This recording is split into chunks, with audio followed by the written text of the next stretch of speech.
Fair Play, a novel by Pete Fisher. Chapter 15. Bad Cop, Good Cop. The nearest police station was just a couple of streets away.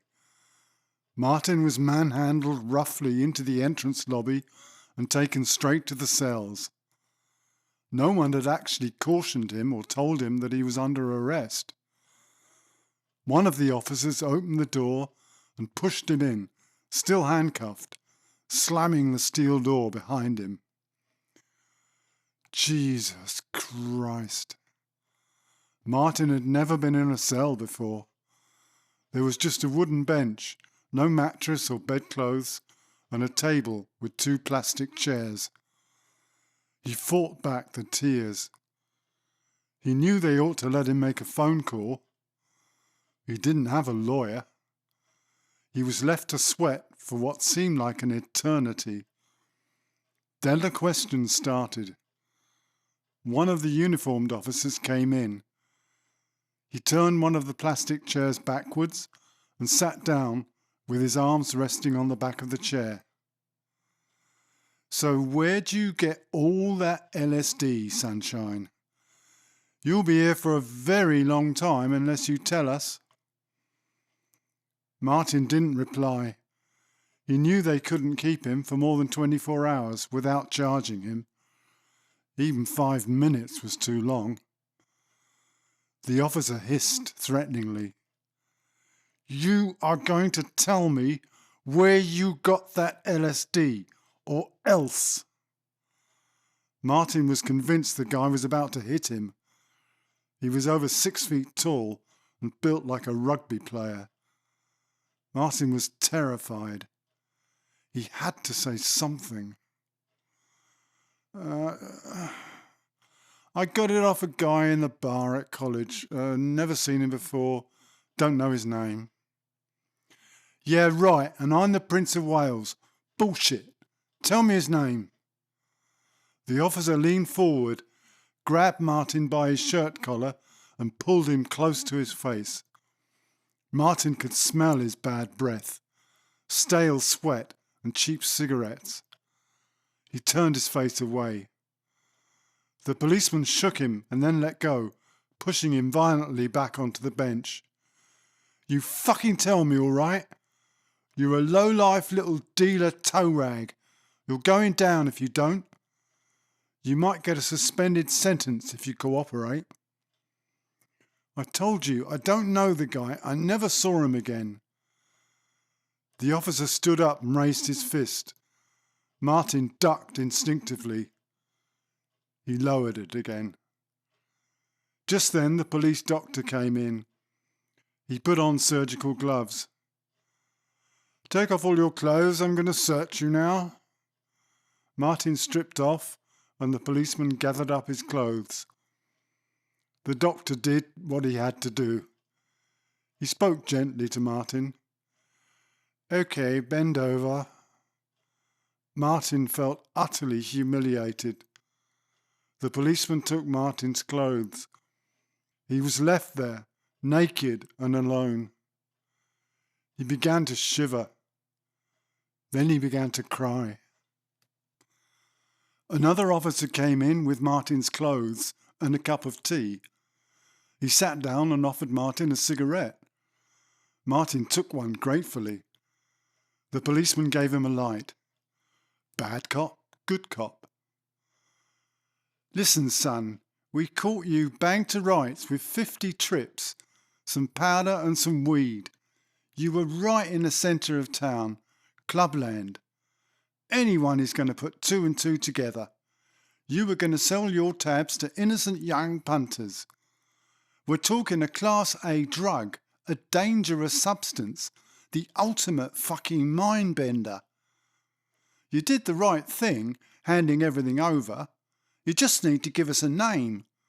We'll put in a good word for you." Martin wasn't going to grass anyone up. He stuck to his story. "I don't know the guy. I never saw him before and haven't seen him since." "You're not doing yourself any favours, son. We'll find out one way or the other. We're going to search your flat. Should get the warrant in a couple of hours." The good cop left the cell. Martin lay down on the wooden bench and closed his eyes. If only it was all just a bad dream. Dawn was breaking over the trees in the park as the SPG van pulled into Martin's street. The terraced houses on both sides sloped down to around halfway along it, where Martin's flat was. The officer driving slipped the gear stick into neutral and switched off the engine. He let the van glide down until they came gently and silently to a halt outside the flat. They hoped to avoid alerting Martin's flatmates, who might attempt to conceal any drugs they had. Colin was in the room at the back of the house, fast asleep. Dick and Suzanne were in the ground floor front room. They happened to be looking out of the window. They spotted the police van coming. Quickly stashing their hash and paraphernalia under the mattress, they stripped off and started making love noisily. A young uniformed constable knocked and came in. He blushed, apologised, and promptly retreated. Martin was not so lucky. He sat on his bed, handcuffed and helpless. There was no mercy or discretion.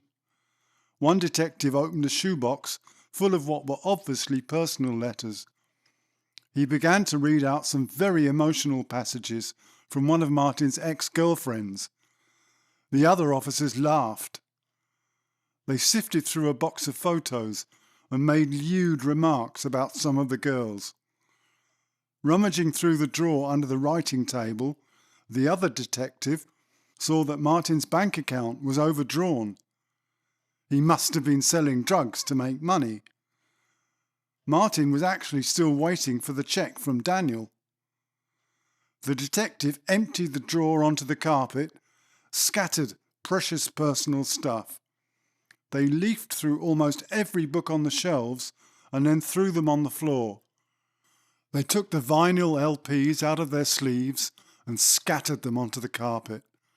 They ripped the posters off the walls. They removed pictures from their frames, breaking the glass in several in the process. They broke several ornaments by knocking them off the mantelpiece above the fireplace. They opened his guitar case, demanding to know where he got such a flash guitar from. Martin prayed they wouldn't touch it, but after a brief look underneath it, they closed the case. Martin managed to stay silent.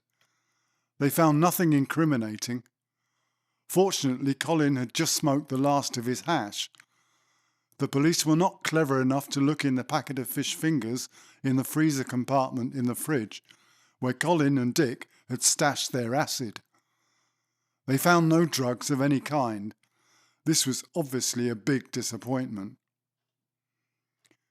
With the search over, Martin was bundled roughly back into the transit and taken back to the West End police station. After sitting in the cell for about an hour, he was brought out to the front desk by the good cop. He was released on police bail for 3 months, pending investigation. He would be formally charged at a later date. The duty desk officer returned the few personal items Martin had surrendered. Martin emerged from the police station onto the narrow side street at around 9 a.m, blinking in the daylight and feeling dog-tired. He stopped to roll a cigarette. God, it was good to be free. The outside air smelt better than that police cell, even though it was full of traffic fumes. Martin trod on his cigarette and disappeared down into the gloom of the tube. He fumbled distractedly as he tried to put the coins into the ticket machine. He kept thinking of the bad cop and how close he'd felt to getting beaten up. Down on the platform, he boarded his train. He felt like a passenger in his own life. He was being carried along in a course of events he had no control over. He'd made that same tube journey dozens of times. Now going home was such a depressing thought. They'd wrecked his room. Bastards. Colin, Dick and Suzanne were waiting with tea and a spliff. Dick didn't mince words. Fucking pigs.